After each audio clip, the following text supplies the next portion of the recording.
Samuel آخرکار سسی کے husband سے ملنے جاتا ہے کیونکہ اسے اسلم کی زمین کے سلسلے میں کام ہوتا ہے تو وہ اس سے فون پر بات کرتا ہے تو سسی کے ہسبینڈ نے اسے گھر پر ملنے کے لیے بلایا ہوتا ہے پر وہ گھر پر موجود نہیں ہوتا۔ پھر سامول کی ملاقات گھر میں موجود سسی سے ہوتی ہے تو سسی اسے کہتی ہے کہ پوچھو گے نہیں کہ میں کیسی ہوں؟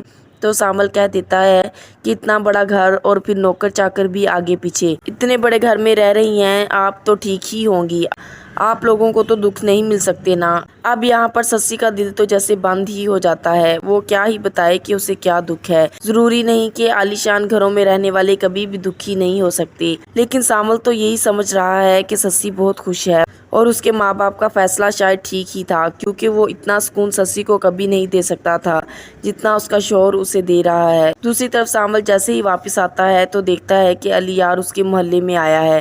ابھی سامول یہ نہیں جانتا کہ علی یار داؤد کا بیٹا ہے اور یہاں علی یار بھی نہیں جانتا کہ سامول اس کے باپ کے لیے کام کرتا ہے۔ ان کی تو بس روڈ پر لڑائی ہو گئی تھی اور اسی وجہ سے بات تھوڑی آگے بڑھ گئی۔ سامول اسے دیکھ کر کہتا ہے کہ تم میرے محلے میں کیسے آئے ہو؟ تو یہاں علی یار بھی کہہ دیتا ہے کہ یہ محلہ تمہاری جاگیر تو نہیں ہے، کیا تم نے اسے خرید رکھا ہے؟ تو سامول کہنے لگتا ہے کہ خرید رکھا ہے یا نہیں، کوئی بھی یہاں ہماری مرضی کے خلاف نہیں آ سکتا، ہم چاہیں تو کوئی آتا ہے ورنہ نہیں۔ تو علی یار بھی کہہ دیتا ہے کہ میں تو آ گیا ہوں اور مجھے جہاں جانا ہے وہاں بھی جاؤں گا۔ تو وہ سامول کو اب بتاتا ہے کہ اسے اسلم کے گھر جانا ہے۔ تو سامول سن کر پریشان ہو جاتا ہے کہ اس لڑکے کو اسلم کے گھر کیوں جانا ہے اور اسے وہاں کیا کام ہے۔ اب اپنی پریشانی میں وہ علی یار کے ساتھ مزید بحث نہیں کرتا تو پھر علی یار بائک اسلم کے گھر کے پاس موڑ دیتا ہے۔ تو دوسری طرف سامول بھی یہ سب دیکھ رہا ہوتا ہے۔ علی یار اب پیا کے گھر جاتا ہے اور اس کی ماں دروازہ کھولتی ہے تو دیکھتے ساتھ ہی وہ خوش ہو جاتی ہے اور خوشی سے کہتی ہے کہ ارے تم آؤ نا اندر۔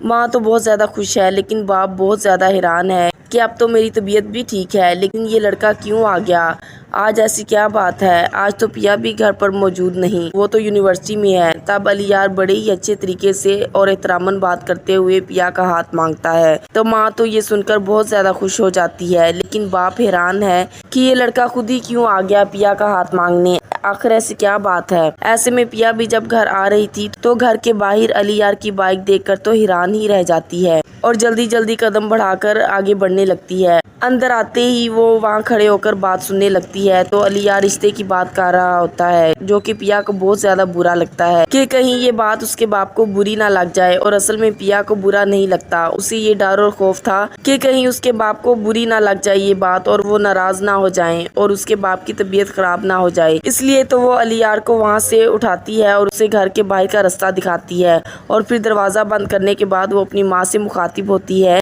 کہ ایسی کیا بات کی اس نے اور وہ یہاں کیا کرنے آیا تھا؟ تو ماں کہتی ہے کہ تمہیں پسند کرتا ہے، وہ یہی بتانے آیا تھا اور تمہارا ہاتھ مانگنے آیا ہے، کیا تم خوش نہیں؟ کیا تمہیں یہ لڑکا اچھا نہیں لگتا؟ تو پیا پریشان ہو کر کہتی ہے کہ ایسی کوئی بات نہیں امی، میں اس میں انٹرسٹڈ نہیں ہوں، یقین مانیے میں نے تو انکار کر دیا تھا لیکن پتہ نہیں وہ کیوں یہاں آ گیا۔ تو ماں مسکراتے ہوئے کہنے لگی وہ سچا ہے اور وفادار ہے اس لیے تو یہاں تک آ گیا، اگر تم نے انکار کیا تھا تو بتاؤ بھلا وہ یہاں پر کیوں آتا؟ مگر اس نے فلرٹ نہیں کیا اور نہ ہی تمہیں ٹریپ کرنے کی کوشش کی، اگر وہ ایسا لڑکا ہوتا تو یہاں تک نہ آتا۔ اب تو اسلم صاحب بھی یہ بات سوچنے پر مجبور ہو جاتے ہیں کہ ذکیہ بالکل ٹھیک کہہ رہی ہے، رشتہ تو بس وہی مانگتا ہے جو کہ وفادار ہو اور جو ساتھ نبھانا چاہتا ہو۔ اب تو ذکیہ اپنے شوہر کو بھی سمجھائے گی اور پھر یہ علی یار سے ملاقات بھی کریں گے اور اسے اس کے والدین کو بلانے کا کہیں گے تو علی یار اب اپنے ماں باپ کو رشتے کے لیے بھیج دے گا۔ کیسی لگی ڈرامہ سیریل سامول یار پیا کی یہ ایپیسوڈ؟ کامنٹ سیکشن میں اپنے خیالات کا اظہار ضرور کیجیے گا۔ مزید ویڈیوز کے لیے چینل کو سبسکرائب اور بیل آئیکن کو پریس کرنا مت بھولیے۔ شکریہ۔